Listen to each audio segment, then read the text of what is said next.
Friday the 13th, and this is your coffee break on the HAN Network. I'm Kate Czaplinski with the latest headlines, and later in the show, a rundown of our biggest stories of the week. Rob Adams has a look at your forecast and a Nutmeg Sports update, and Donna Lang will take a look back on this day in history. But first, on to today's latest news. Shelton police have identified the woman who was killed in the hit-and-run accident on Howe Avenue Wednesday as 54-year-old Teresa Glossy of Shelton. Police say the accident remains under investigation, and they're requesting anyone who may have information to contact them at 203-924-1544. The accident occurred Wednesday just after 8:40 at night. Shelton police received several 911 calls about a pedestrian that had been hit and a vehicle that fled the scene. EMS, Shelton Fire, and police arrived at the scene to find the woman lying in the street unconscious. She was transported to St. Vincent's Medical Center, where she was pronounced dead.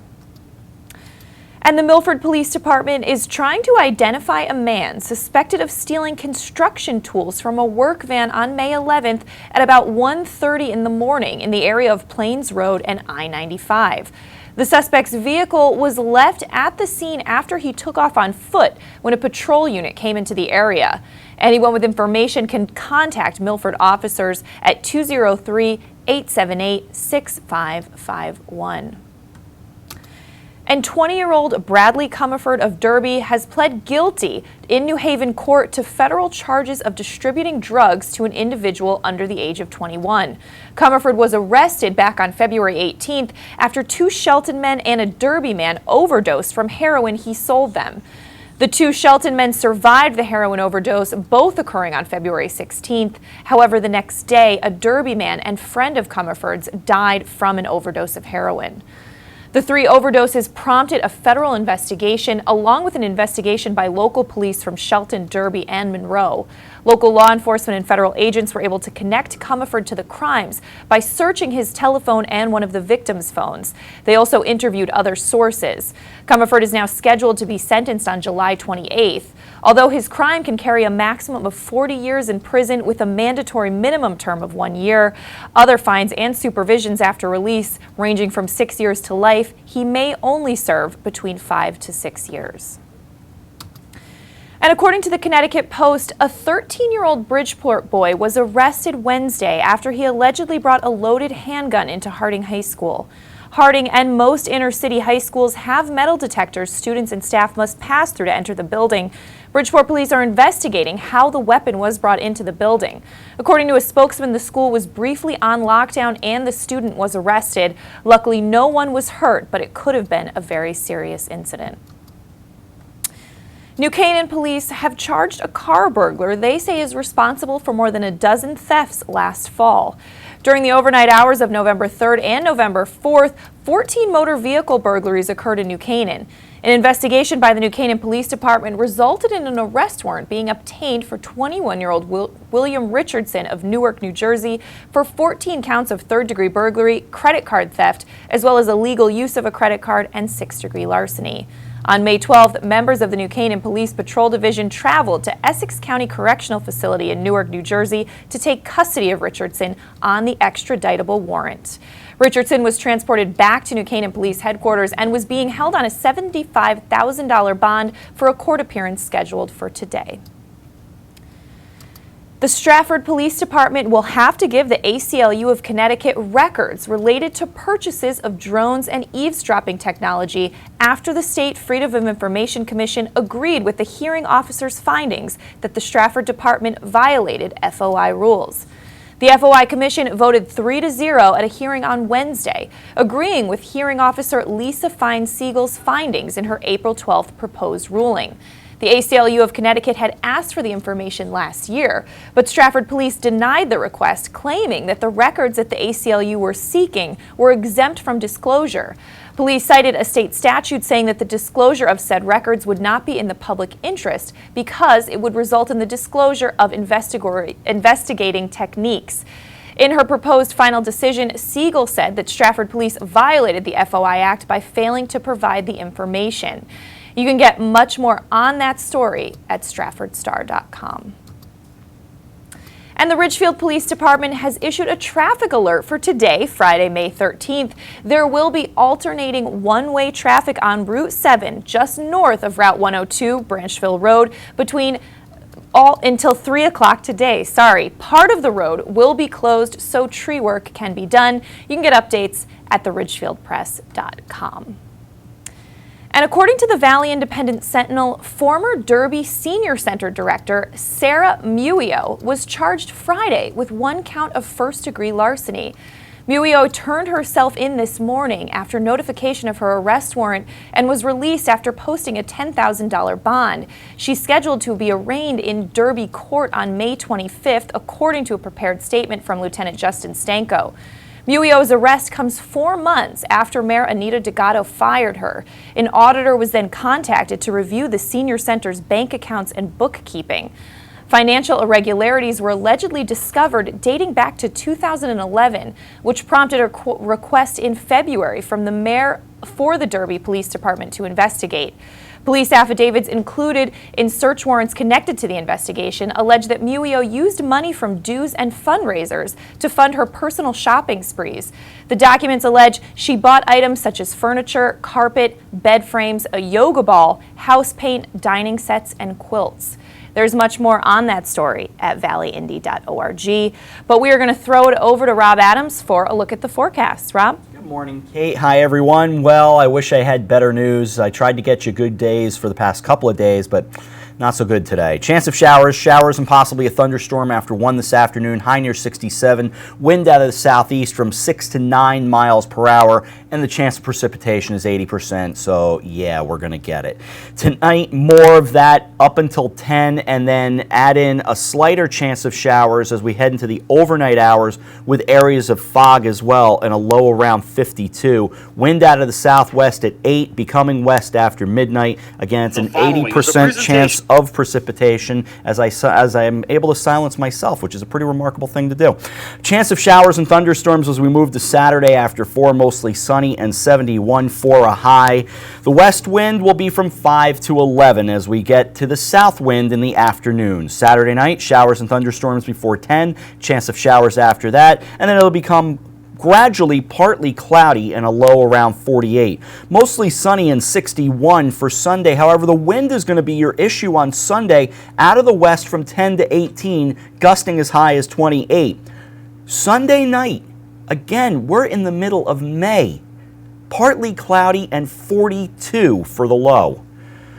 Sorry, gang. Sunny and 57 for Monday. Mostly sunny and 65 for Tuesday. Wednesday, a chance of showers, 66 for the high. Thursday, a chance of showers, 66 again for the high, but only a 30% chance of precipitation. That's how we're ending the regular season, by the way, in high school sports around the region. At this hour, New Canaan, you are at 73, but Ridgefield at 66, and Shelton, we're at 67 degrees, Kate. All right, thanks so much, Rob. We're going to take a break. When we come back, Donald Dang will take a look back on this day in history. Rob has a Nutmeg Sports Update, and we have some more news coming up after this.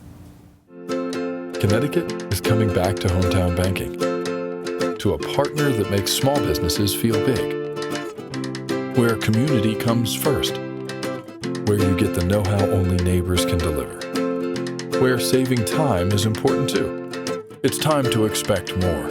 It's time to bank well. Bank smart. Bank local. Bank well. With the 24-month Bank Well Smart CD, you can earn 1.25% APY and raise your rate and add to your CD. Had a sports injury or slip and fall that needs immediate care? Coastal Ortho Express Urgent Care gives you direct access to an orthopedic specialist fast without an appointment. Biking, golf, tennis, soccer, whatever the sports injury is, sprain or fracture, Coastal Ortho Express can help. Coastal Ortho Express Urgent Care open Monday through Saturday in the iPark building at 761 Main Avenue in Norwalk, or go to coastalorthoexpress.com. That's coastalorthoexpress.com. Like them on Facebook. A Better View Window Cleaning Plus has been cleaning glass all over Connecticut for over 20 years. They also specialize in cleaning chandeliers, mirrors, skylights, tiles, and will power wash anything that needs cleaning. They hold an A+ rating with the Better Business Bureau and are fully insured and bonded. When you deal with a Better View, you're dealing with the best, not the rest. Call today for a free estimate, 203-284-8836, or visit them online, abetterviewcleaning.com.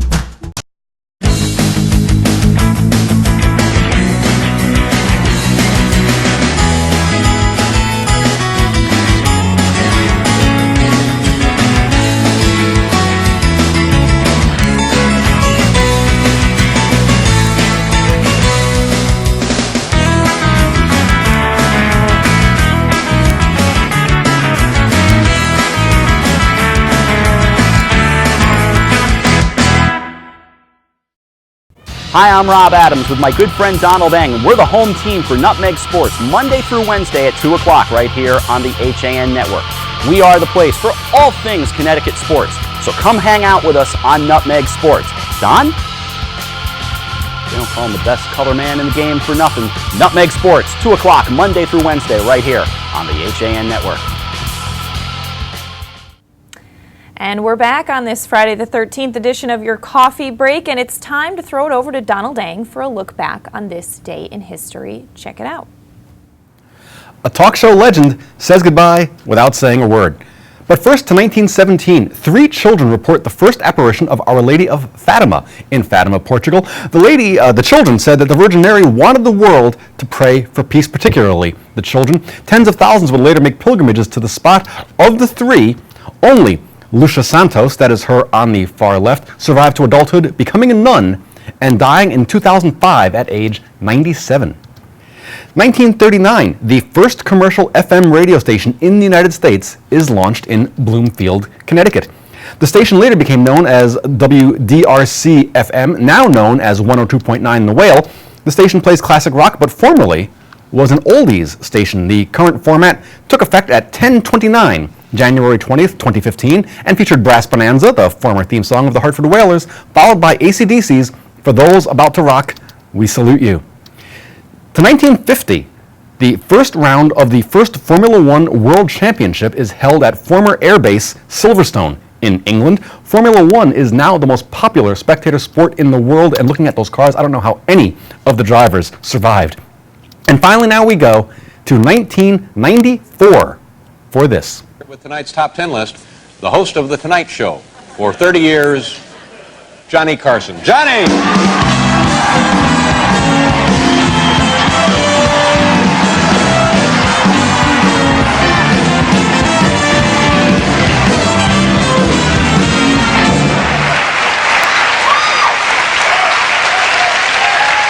You're worth every penny, pinhead. Good night, suckers.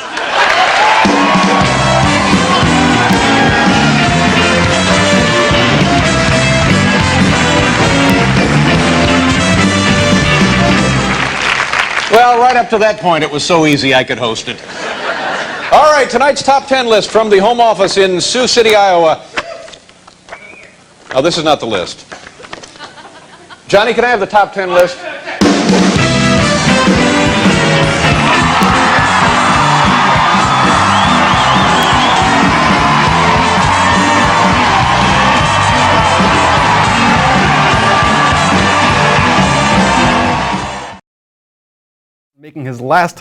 That was Johnny Carson making his last television appearance on The Late Show with David Letterman. Carson was suffering from laryngitis and did not speak, at least not to the audience, during his appearance, delivering the top 10 list, then sitting at Letterman's desk, and then simply getting up and walking off the stage.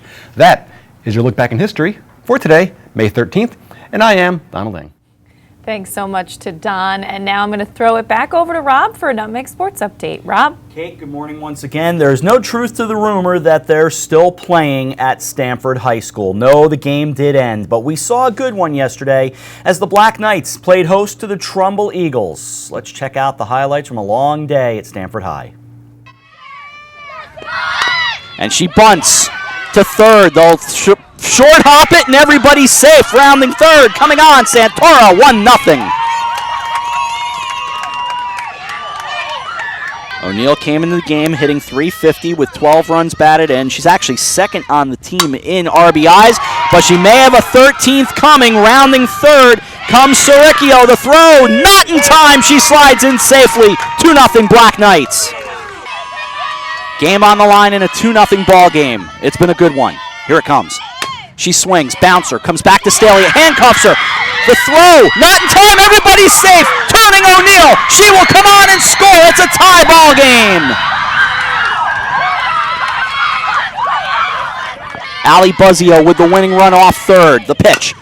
Bouncer to the left side. It's going to be trouble. The grab, the throw. It is in time. Trouble for Taylor Brown, but she made the play easy and the inning over. We go to extra innings. 7 not enough. We're knotted at 2. Trumbull and Stanford. Kuscana, line drive, center field, and a sliding catch by Leah Thompson. That would have been the ball game, but it's not enough. We're through 10. Coming with 2 out. Swings, pulls it to third. Grabbed by Santora, throws her out, and the inning over. Osborne is 0 for 4. Does offer at it. Staley running, the throw, the slide, safe. 3 balls, 2 strikes, here it comes. Bouncer to the right side, and it gets past. Staley makes the turn. The throw from Thompson. Here it comes. She's safe. Ball game over.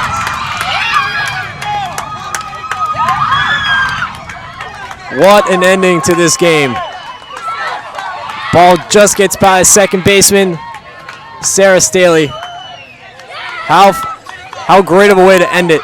She pitched. So the Black Knights got an unearned run as Sarah Staley scored to grab the 3-2 win in 11 innings. The Eagles made 4 miscues, while the Knights committed 9 errors but improved to 9-5 on the year in the FCAC. Stanford had a 2-0 lead before the Knights committed 2 errors on 1 play with 2 outs in the 7th to tie it up. You're looking at the rest of the scoreboard. Darien over Central, 12-4. Ridgefield got a 1-0 win over a hard-fought Trinity Catholic team. St. Joseph all over Norwalk, 13-1. And Wilton beat New Canaan 6-2. From baseball, Ridgefield scored a pair of runs in the 5th inning. They got the win, knocking off St. Joseph 5-4, Greenwich 4, Trinity Catholic 1, Darien over Central 12-0, Trumbull shut out Stanford, and it took 8 innings for Ludlow to beat Danbury 6-4. The FCAC stays wild. Boys lacrosse, it was Ward all over Central 21-2. Darien put a hurting on Trinity Catholic. Greenwich did the same to Danbury. Ridgefield, a very strong win against McMahon. Trumbull all over Stanford. Wilton took care of Ludlow. Staples over Newtown. Now to girls lacrosse. Sammy Stewart had 5 goals as New Canaan beat Norwalk 15-3, and it was Staples over Wilton 15-10. Over to the boys tennis scoreboard now. It was New Canaan shutting out Danbury. Greenwich got a 5-2 win over Darien. Wilton over West Hill 4-3. St. Joseph over Central 6-1. Staples shut out Trinity Catholic. Trumbull 4, Ridgefield 3. Ward over Norwalk 5-2. To girls tennis, New Canaan, Darien, Ludlow with shutout wins over Danbury, Greenwich, and Stanford. Trumbull over Ridgefield 4-3, and Ward shut out Norwalk 7-0. From boys golf, it was Trumbull getting a 15-shot win over Ludlow, Ridgefield by 6 over Ward, and Greenwich over St. Joseph. On to girls golf now. Staples took care of Ridgefield and Ludlow. It was Greenwich over New Canaan at Millbrook, and it was Wilton by 4 shots over Trumbull. Boys volleyball now scores from there. New Canaan over Greenwich 3-1. Darien shut out Trumbull 3-0. And Fairfield over Danbury 3-1. To the schedule today, you know the words, weather permitting. And it would probably have to head to tomorrow, weather permitting. Wilton home for New Canaan. That's a 2:15 start at Wilton High School. Ludlow at West Hill, McMahon at Greenwich, Ward home for Staples, Ridgefield at Trinity Catholic, St. Joseph goes to Norwalk. To softball, Stratford hosting Trinity Catholic, Greenwich is at McMahon, West Hill will play John Jay of New York, and Ward is at Staples. From girls lacrosse, just one game, 6 o'clock tonight, Ridgefield home for Ward. In boys tennis, Immaculate at Danbury, Ridgefield home for West Hill, Norwalk at Ludlow, Weston is at Staples. Girls tennis, Staples at Weston, Norwalk at Trumbull, Ridgefield at West Hill, Ludlow home for McMahon. Lastly, boys volleyball, Staples at St. Joseph, Massac at Ridgefield. We're back with baseball on Monday at 6 o'clock, Fairfield, Ward, and Norwalk. And again, the playoff schedule has been posted. We have a girls lacrosse game Tuesday, Thursday, and we have baseball that we just announced and finalized for Wednesday at 4 o'clock with Staples visiting Danbury. Key game for two teams trying to make their stand in the FCIAC. And again, the full playoff schedule posted at HAN.network. Don't forget to vote for your Athlete of the Week as well. With sports, I'm Rob Adams. Kate, back to you. All right, thanks so much, Rob. Well, getting back to a little more news today. In recognition of National Animal Disaster Preparedness Day on May 14th, the Connecticut Humane Society and Hills Pet Nutrition are partnering to encourage pet owners to consider their pets in their emergency planning. In 2010, to help alleviate this burden, the Federal Emergency Management Agency designated the second Saturday in May as National Animal Disaster Preparedness.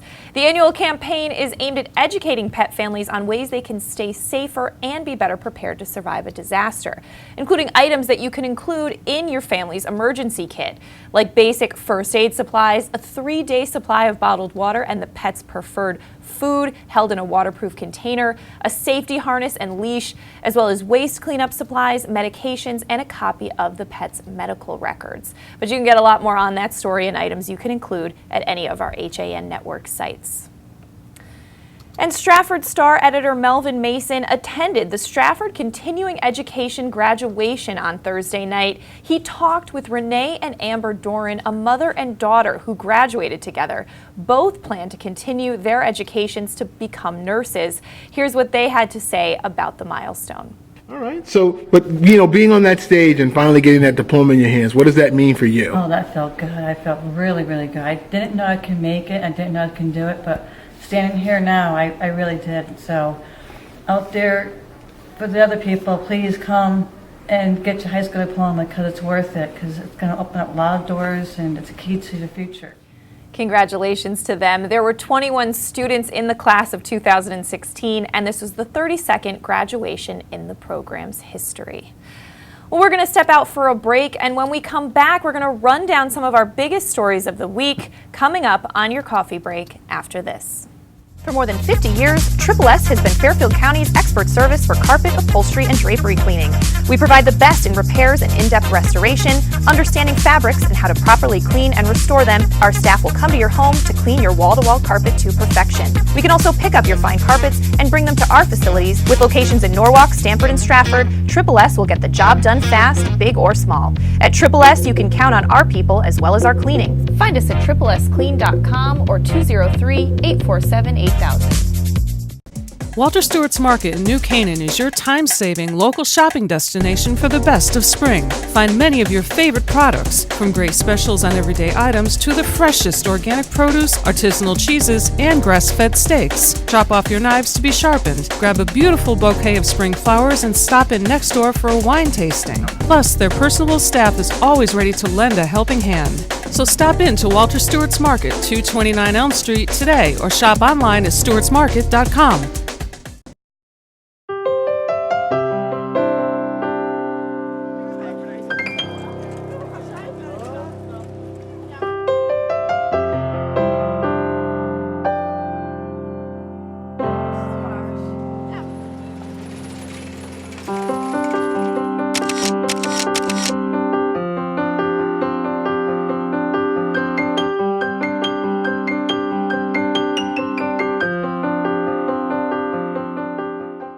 Can't wait for it to get warmer so you can start fishing again? Get over to the Dock Shop, where they have the latest in fishing tackle, marine electronics, boating supplies, and more. But remember, the Dock Shop isn't your average tackle shop. You'll also find the finest selection of nautical apparel, jewelry, home decor, and gifts in New England. Boater, beach bum, fisherman, or simply love the New England coast, this is a unique place to shop. The Dock Shop, 51 Tokenique Road, Darien, 609 Riverside Avenue, Westport, dockshop.com.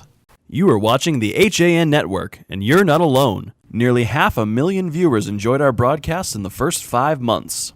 Advertise on the network that reaches Fairfield County, Connecticut's most engaged audience. Contact Jessica Murrin, Advertising Director, at 203-273-7312 or email jessica@han.network.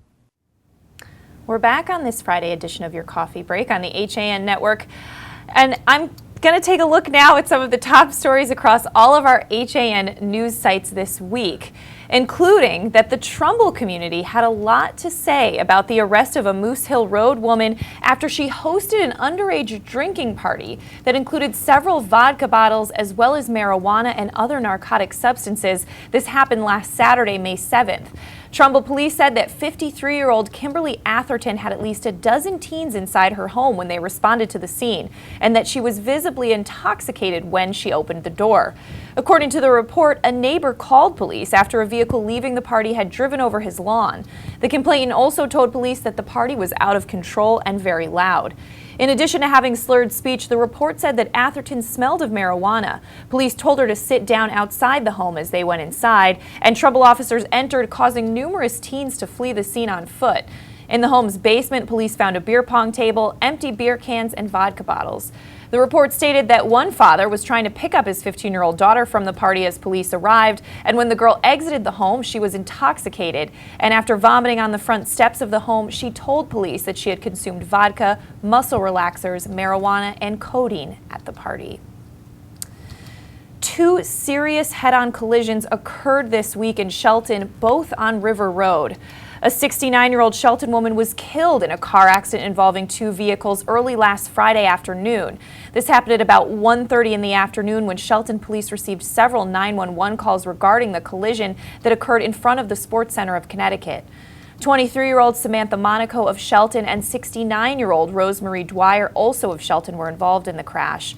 According to a statement from Detective Richard Bango, Monaco was transported to Bridgeport Hospital with serious but non-life-threatening injuries. Dwyer was also transported to the hospital where she was pronounced dead on arrival. And on Wednesday, May 11th, a head-on crash occurred on River Road in the area of Mount Pleasant Street. Both drivers of the vehicles were transported to the hospital with serious injuries. Both sides of River Road were shut down for a period of time while police were investigating. Some sources said that one person died as a result of that accident, though no additional information has yet been released. According to Detective Chris Nugent of the Shelton Police, police were also investigating a fatal hit-and-run incident that occurred later in the evening around the same time on Howe Avenue and Hill Street.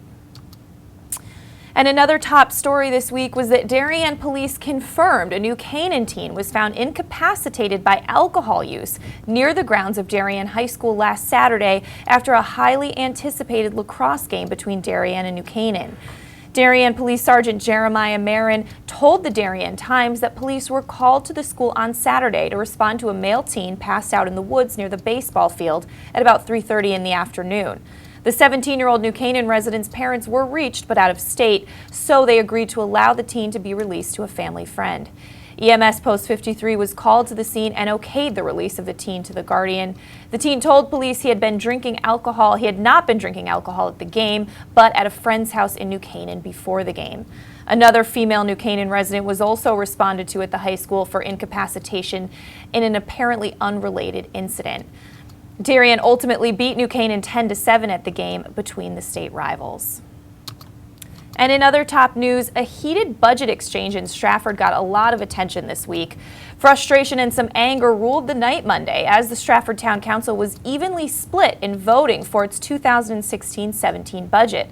The proposed spending plan, which is a $215.3 million outlay, could not find approval from councilors alone, leaving it to Mayor John Harkins to break the 5-5 deadlock and set in a budget after a long and sometimes testy discussions. Harkins' proposed budget had sought $216 million. The Board of Education will get $106.7 million, which is about $600,000 less than the Harkins proposal that would have given the schools $107.3. Once the 5-5 vote was recorded, Harkins broke the tie with the yes vote. Many visitors to Monday's council meeting urged members to find reductions to cut taxes on residents. And following the budget approval, one member in the audience shouted, "Vote them all out." And finally, our most read story of the week is that the HAN Network sports editors and broadcasters have nominated 22 male and female athletes for Spring Week 5 of HAN's FCAC Athletes of the Week. You can check out the nominees and vote for your picks at HAN.network. And of course, the winners will be announced on Monday at Nutmeg Sports at 2 o'clock. And going to throw it over to Rob Adams now for a final look at the forecast. Rob? All right, Kate. Well, we're expected to have a rainy day around these parts, unfortunately, and I wish I could give you better news than that, but it's not going to be good. In fact, I just heard that Fairfield Ward's baseball game has been moved to tomorrow thanks to our good friend Sean Saylor, so that game has been postponed. Chance of showers and possibly a thunderstorm afternoon, high near 67. Tonight, chance of showers, mainly before 9, then otherwise cloudy during the evening hours and a gradual clearing, but don't get excited. The low only 52, and again, keep an eye on that fog. Chance of showers and thunderstorms as we move into tomorrow, a high near 71, and a wind that will be 5 to 11 out of the west, becoming south in the afternoon, gusting as high as 21. Saturday night, showers, thunderstorms, continual chance of showers, then clouds. Partly cloudy. It'll just keep that way all day and all night. 48 is the low tomorrow night. Mostly sunny and 61 for Sunday, and only 42 under partly cloudy skies for Sunday night. Sunny and 57 for Monday, mostly sunny and 65 for Tuesday, with a chance of showers, and 66 for Wednesday, and the same for Thursday as well. 66 around the region, including right here in Shelton. Make it a great weekend. We'll see you back here on Monday, Kate. All right, thanks so much, Rob. Well, that's going to do it for this Friday edition of Your Coffee Break. We'll, of course, be back Monday at 11. Wishing you all a great week.